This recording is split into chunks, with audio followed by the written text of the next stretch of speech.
Good afternoon, friends. We are learning our subject Machine Learning 3170724.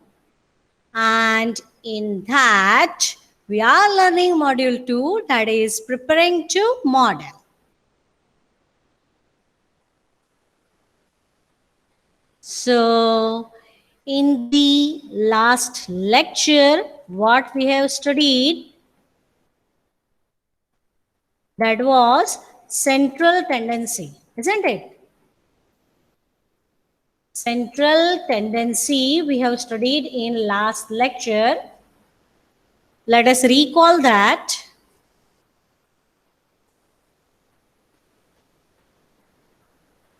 Let us recall that.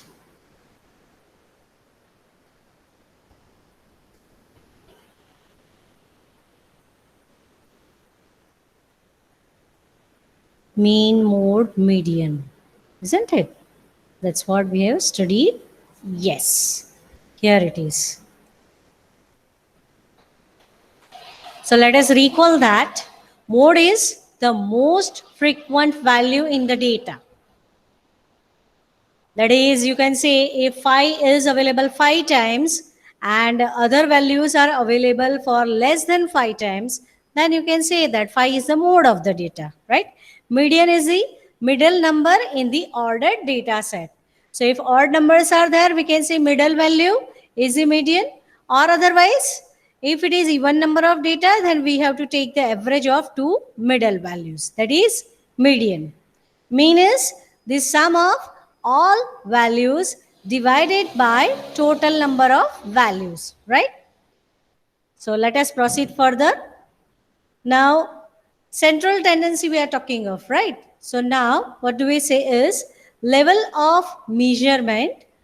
What we are using in that, we have considered the data is of nominal type, ordinal type, interval, or ratio, right? So that's what we are considering here, that if the level of measurement is nominal, then measure of central tendency is mode. If it is ordinal, we can say we can use it as mode and median. If it is interval and ratio, we can use mode, median, and mean. All three things we can use if the data is of type interval and ratio. Here are a few examples given so you can understand that. For nominal, you can say that ethnicity or political ideology. So you can say that names are only there, right? So for that we can find the mode. Ordinal, where the order is there. So level of anxiety, very anxious, too much anxious, right? So we can see the order we can define. Then income bracket, for that we can say that mode and median can be there. For interval and ratio, we can say reaction time. Number is there. So we can always find mode, median, and mean.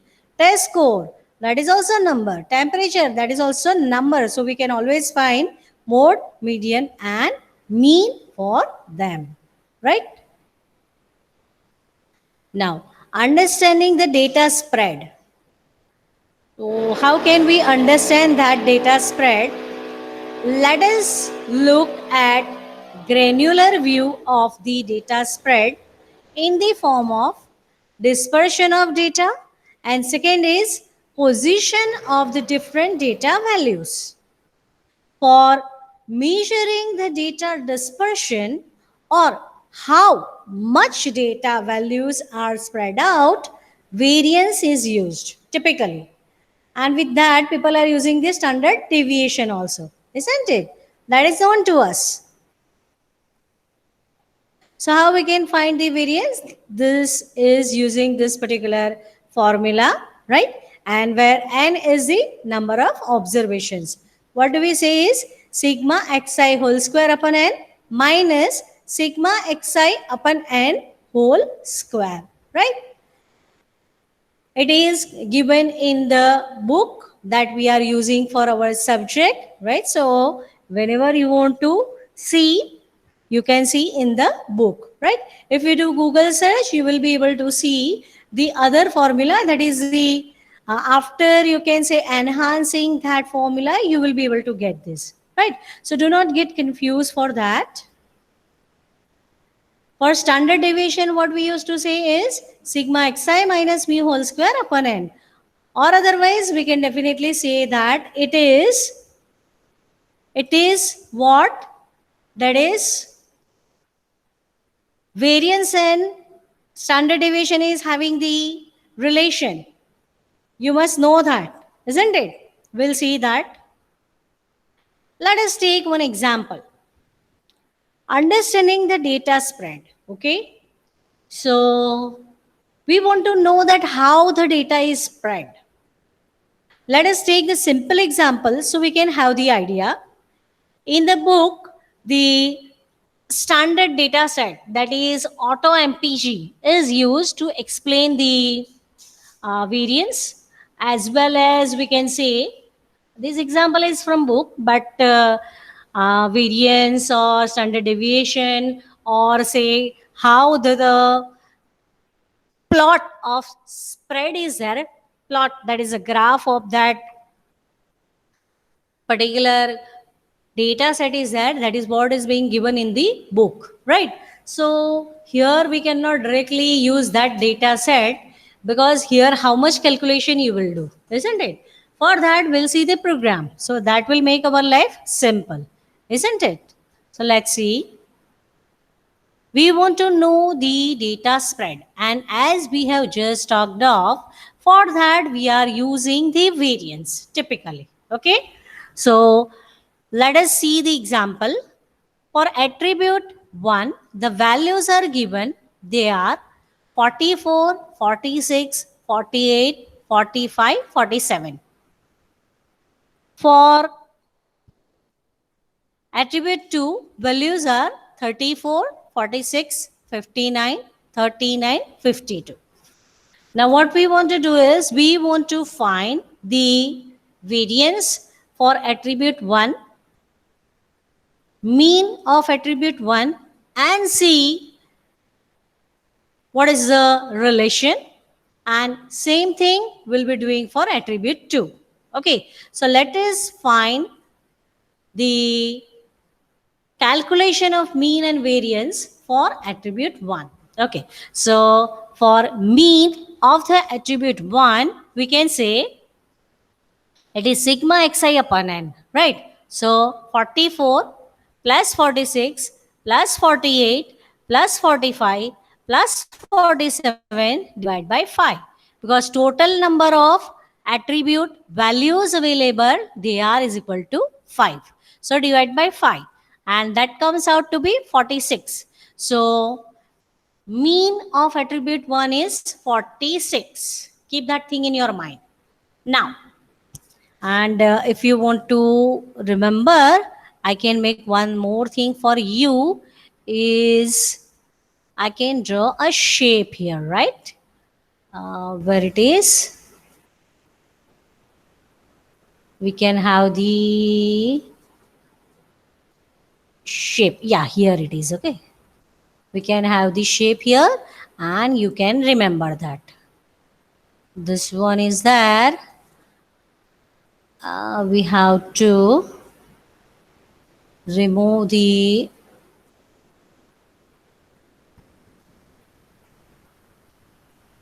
transparent. That means we should remove the background, right? Now we can see that, right? Let me give the border color also, so you can have the idea. Fine. So it makes our life simple. So this is the mean of it, right? Now we want to find the variance. Okay, so for variance, we'll use the formula which we have just seen. That was sigma xi square upon n minus sigma xi upon n whole square. You can see the difference, right? This is xi square, and this is xi upon n whole square, right? So see the difference. Now let us apply the values here. 44 square, 46 square, 48 square, 45 square, 47 square upon 5.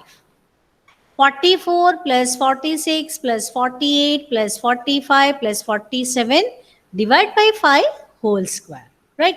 This comes out to be what? That is 2. You can do the calculation yourself. It is already shown here, fine. So it comes out to be 2. That is for what?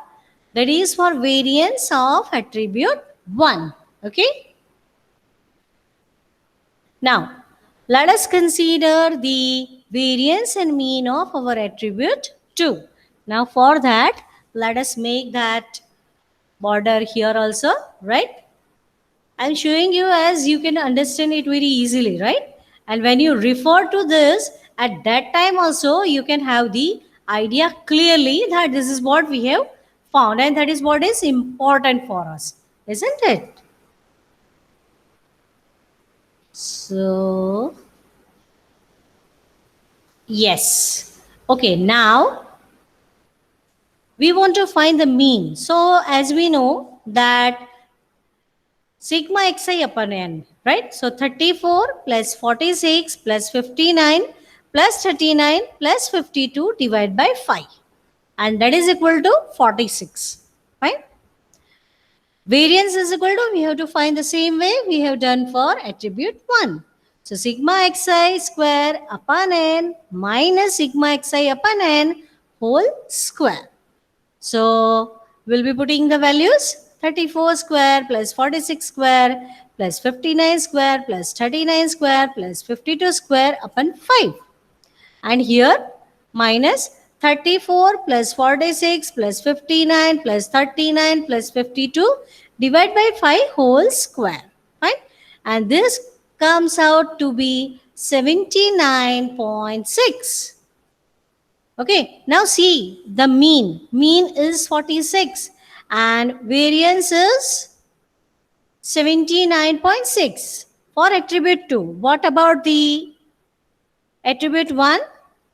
This was 46. Mean was 46 only and the variance is 2.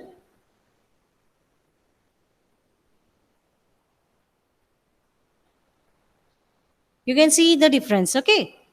Now, what do we mean by that? Attribute 1 values are quite concentrated near about the mean, while for attribute 2 values are extremely spread out. Why it is so? That we can see from the variance, right? Here the variance is more. So for that we can say that the attribute 2 values are extremely spread out. Fine? Now, measuring data value position. What is that? For sorted data, median gives the central data value. What we say is, for sorted data, median gives the central data value, which divides the data into equal halves. Got it?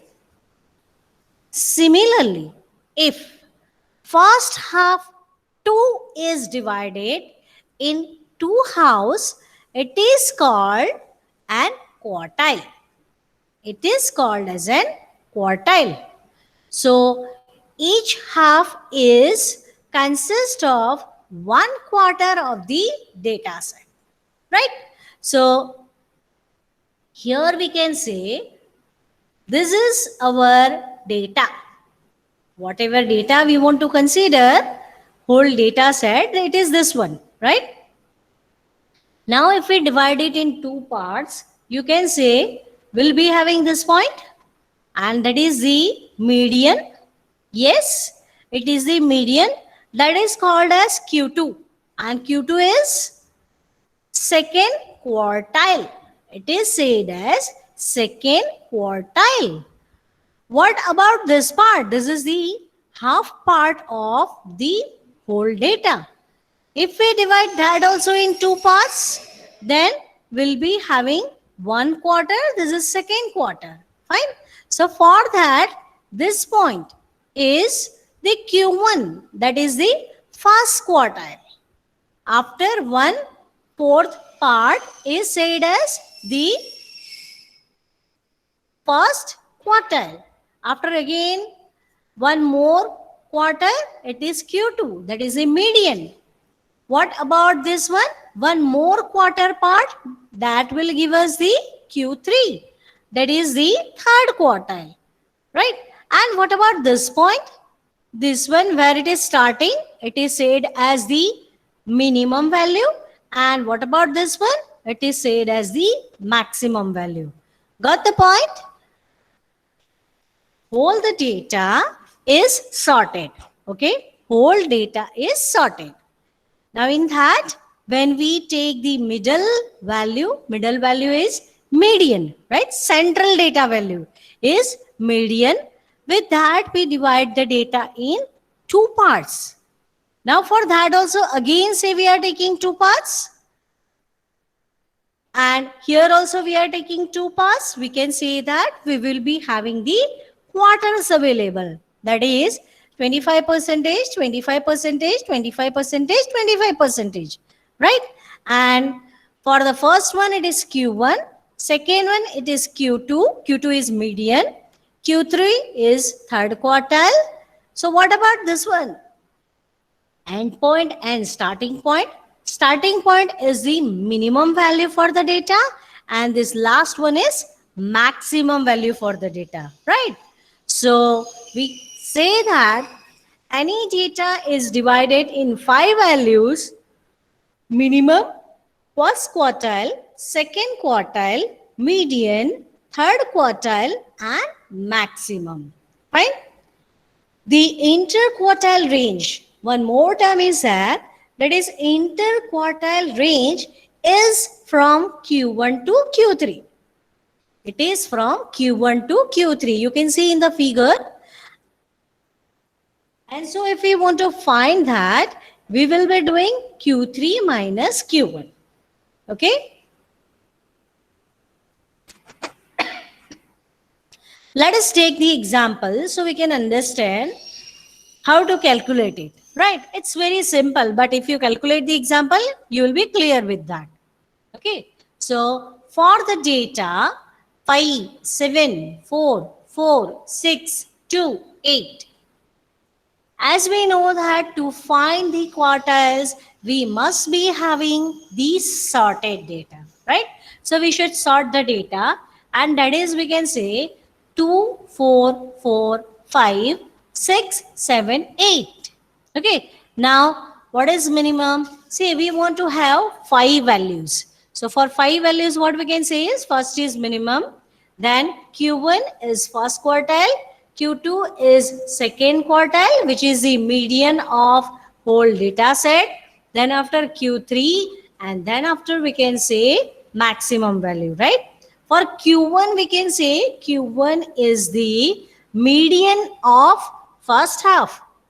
Q3 is median of second half, right? So this way we find the Q1, Q2, Q3. And minimum and maximum we can always find, right?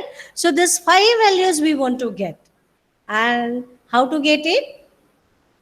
Let us say, what is the median of this data?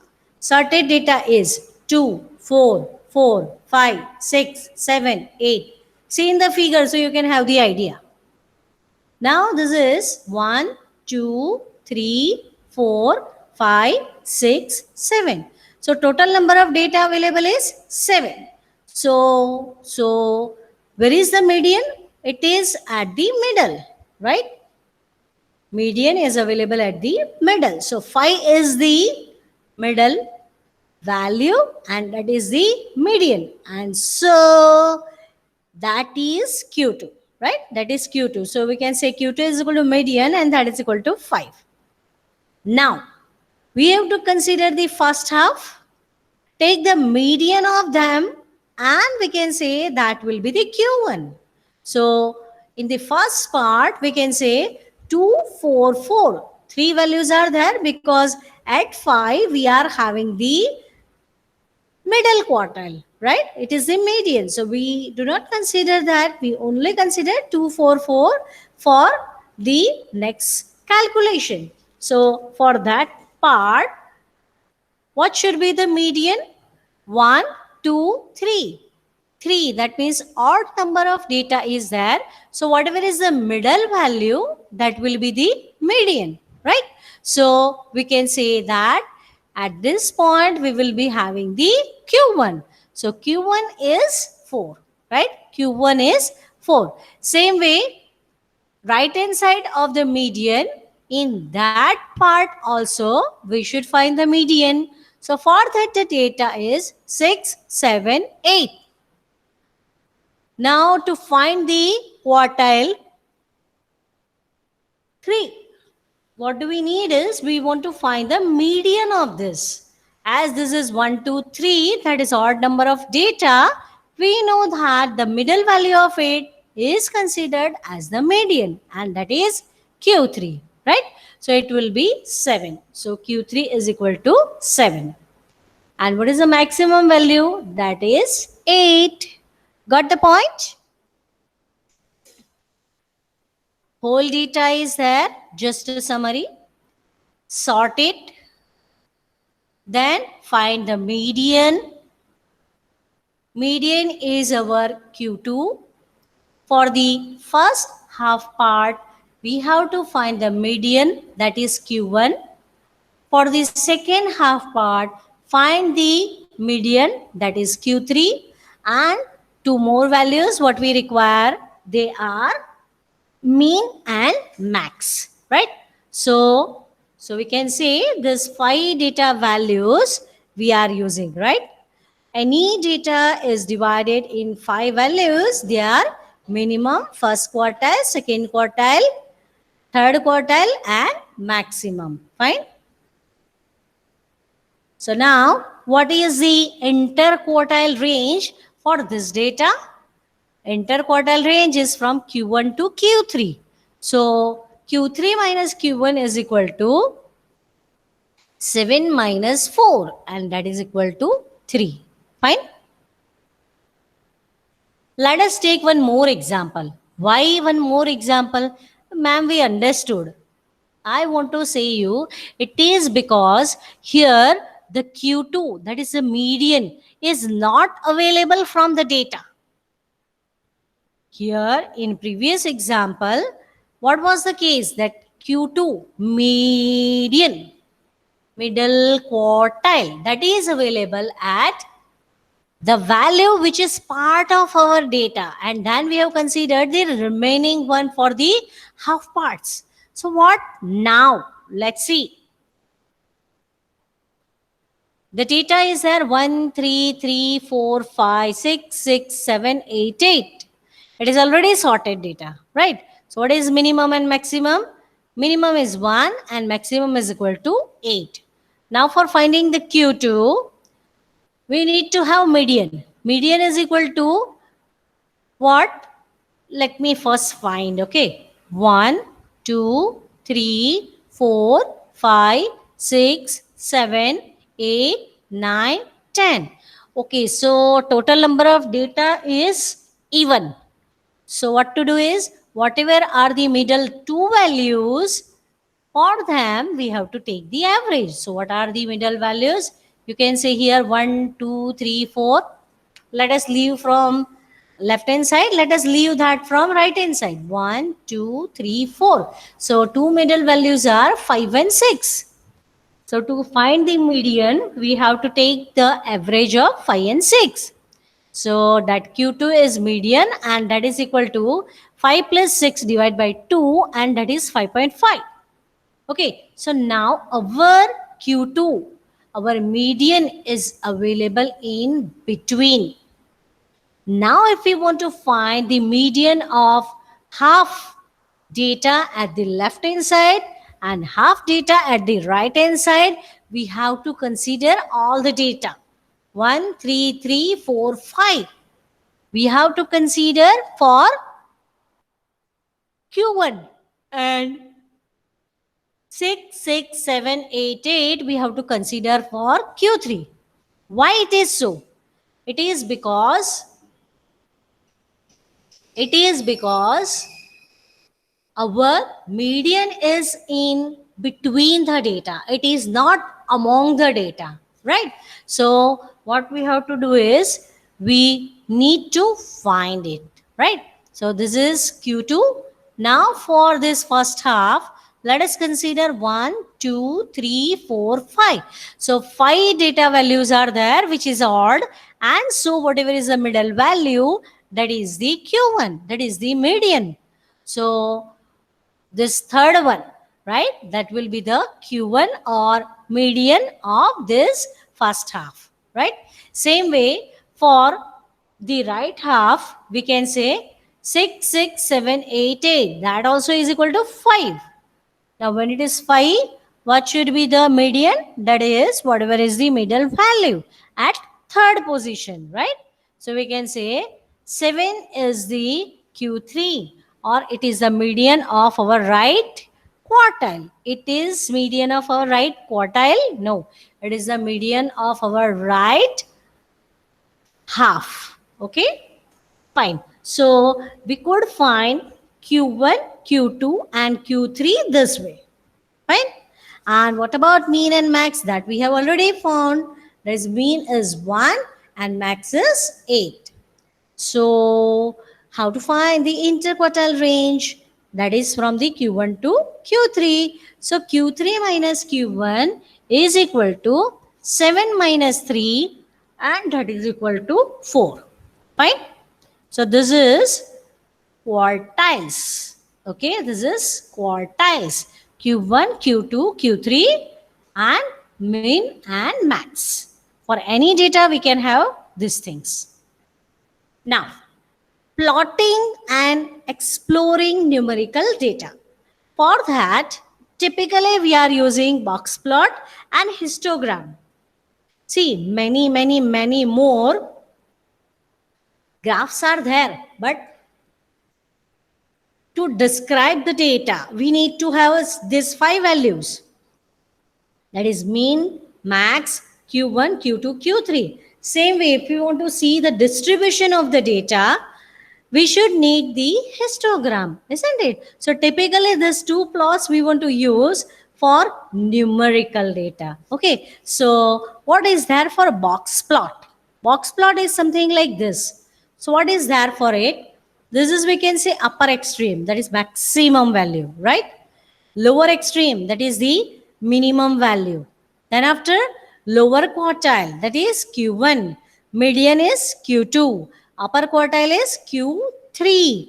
And whatever is there, which is joining minimum and Q1 is called the whisker, right? Is called the whisker. Okay?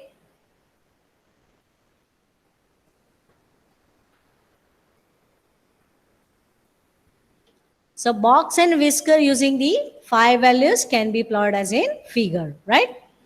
Here it is directly written. Here it was written lower quartile and upper quartile, right? Here it is written as the lowest value. Then we can say that is a minimum. Then lower quartile is Q1, higher quartile is Q3, median is Q2, and highest value is max value, right? Let us take the example. We can understand that. Let us have the data, that is 4, 17, 7, 14, 18, 12, 3, 16, 10, 4, 4, 11. Now here, we have to first sort it, then only we'll be able to find the quartiles, isn't it? So we can say sorted data. So 3, 4, 4, 4, 7, 10, 11, 12, 14, 16, 17, 18. Now cut in 3 quarters. That is 3, 4, 4. Then second is 4, 7, 10. Again cut 11, 12, 4. Again cut 16, 17, 18. Okay. So now what we have to do, that is, let us find the lowest value. Lowest value is 3. What is the highest value? That is 18. So this lowest value is 3 and highest value is 18. Okay. Now for Q1, for Q2, for Q3, we want to find the value. So for say Q1, this is the quarter available. So 344. 3 data is there. So we can say find the middle value, that is the 4, and that is the Q1.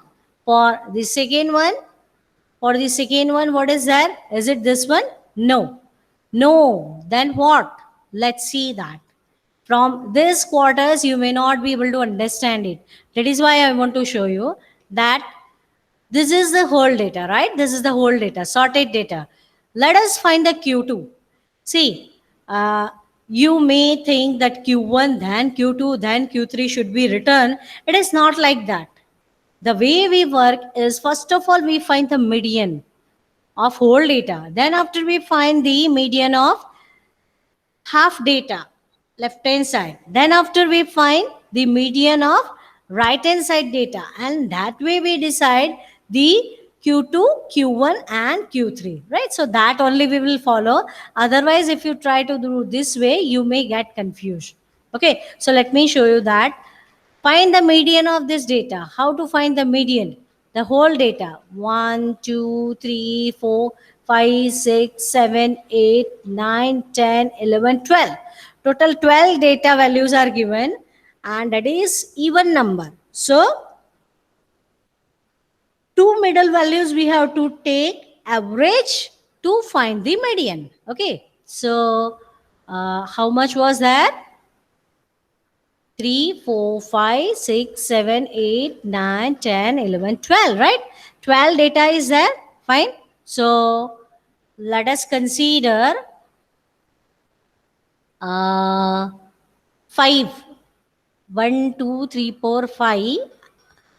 And here also 1, 2, 3, 4, 5. Okay, we separate them. So what we'll be having is, in middle we are having the two values, and that is 10 and 11. So we'll take the average of that, that is our median. So we can say 10 plus 11 divided by 2, that is 10.5. This is the median, or we can say it is Q2, second quartile. Now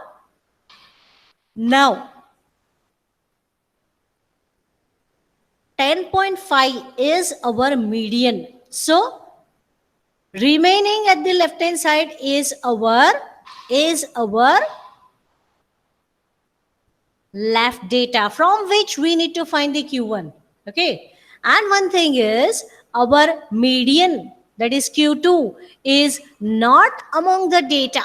Not among the data. So what we have to do is, first 5 and last 5 data we have to consider for finding the what? Median? No. We now have to consider 3, 4, 4, 4, 7, 10. That is 6 values we'll have to consider for 6 values we'll have to consider for what?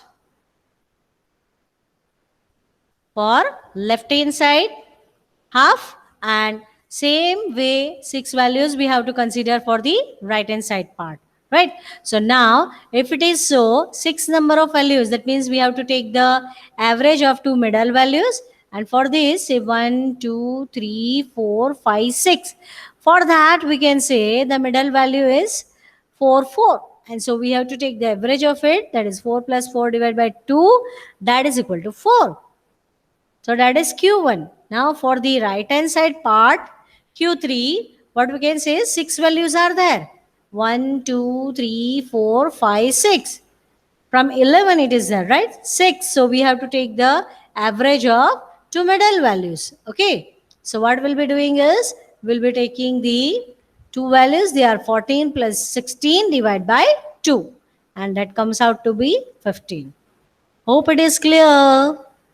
Now, if we want to find the interquartile range, we know that we can find that using Q3 minus Q1. And that is equal to Q3 is what? It is 15. And what is Q1? Is 4. So 15 minus 4 is equal to 11. Fine.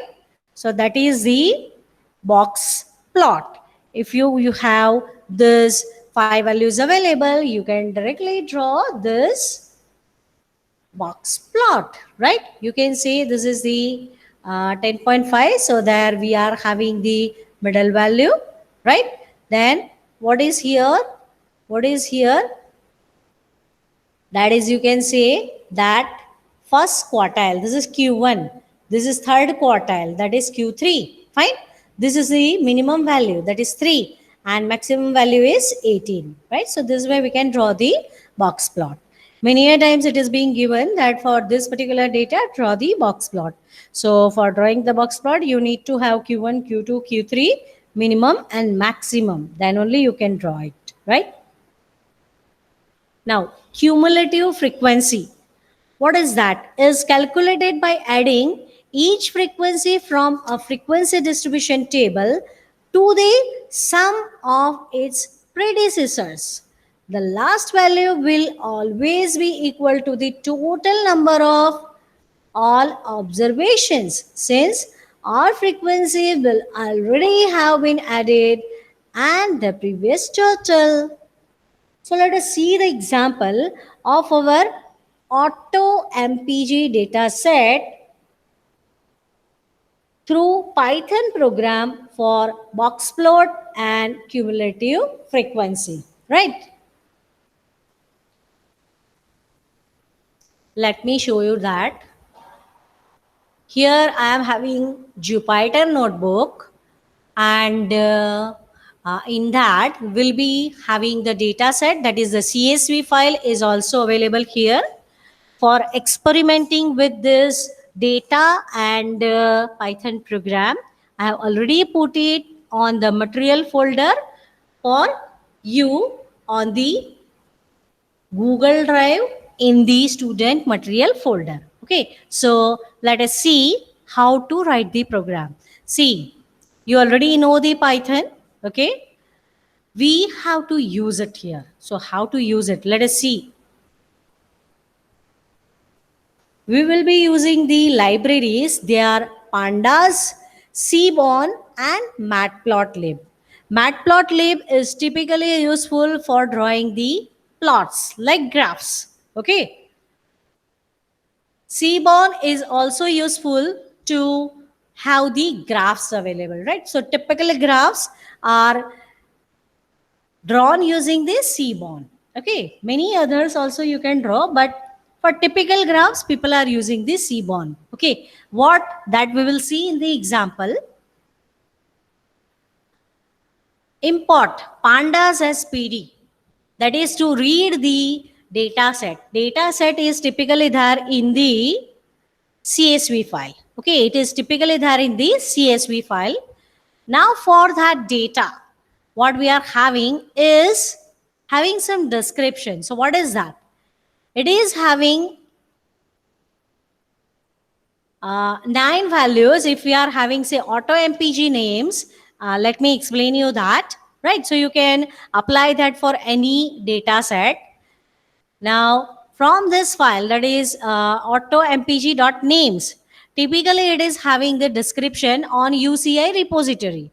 So there it gives you the description, that is say number of instances, that is equal to 398 for this particular data set. Number of attributes, that is 9 including class attribute. And what is about attributes? They are say MPG, cylinders, displacement, horsepower, weight, acceleration, model year, origin, car name. That is, we can say if car data set is there, and in that, what do you specify? You specify MPG, you specify cylinders, displacement, horsepower, weight, acceleration, model year, origin, and car name, right? So that way they have designed the data set, but it is CSV, that is comma separated value file. Okay. And missing attribute values, that is for horsepower, has 6 missing values. This is what is already given in the car data set, that was auto mpg on UCI repository, right? So from this you can understand what sort of description is there. You can understand that and you can use it. Fine. Okay. Now for this data, that is car mpg or auto mpg, we are using the CSV file, which is available on this kaggle.com, right? You can use from anywhere, right? What data set I have used here is from kaggle.com. Now, that is downloaded and it is already available on my same folder where this program is there, right? Where this particular program is there, okay? So now what we want to do is, first of all, we should load the data set. See, the import is always required, which we have already done. Where is the import? That is, we can say here, import pandas as PD, import cbon as SNS, import matplotlib.pyplot as PLT, right? This import is must. And that we have to run also. Fine, run it. That will not give you any output, but we'll be able to see that, isn't it? That is, it is being included. Fine. Now, what we have to do is, here we have to load the data set, right? So let me say we are loading the data set. I am writing it here so you can have the idea. For this only I am doing. Okay, loading the data set, and that is from mpg underscore row.csv file. Where it is available? It is available, say this is Jupyter Notebooks home, right? And here you can say the file is, what was there? What is the file name? mpg underscore row, right? So here, let me search mpg underscore row, where it is.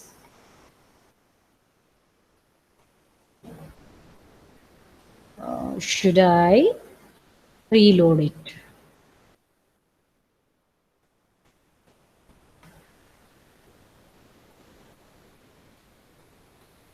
Let us go down.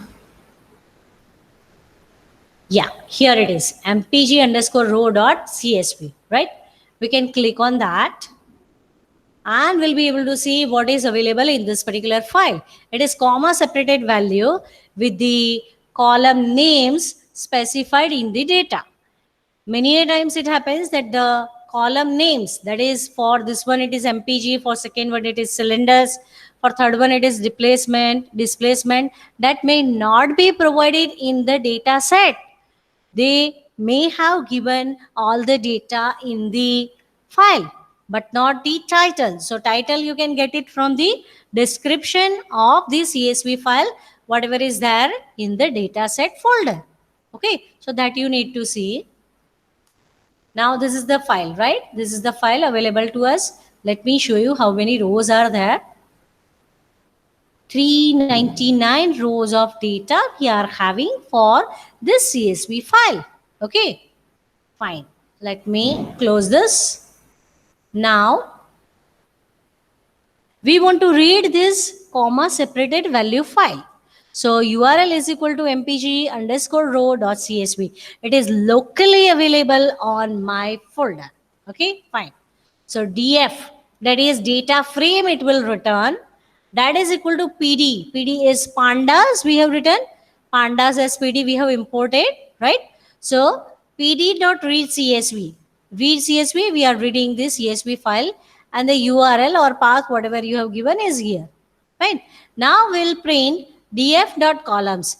After reading the CSV file, we'll be having the data frame from which we can get many more information. We'll see the examples, you can have the idea.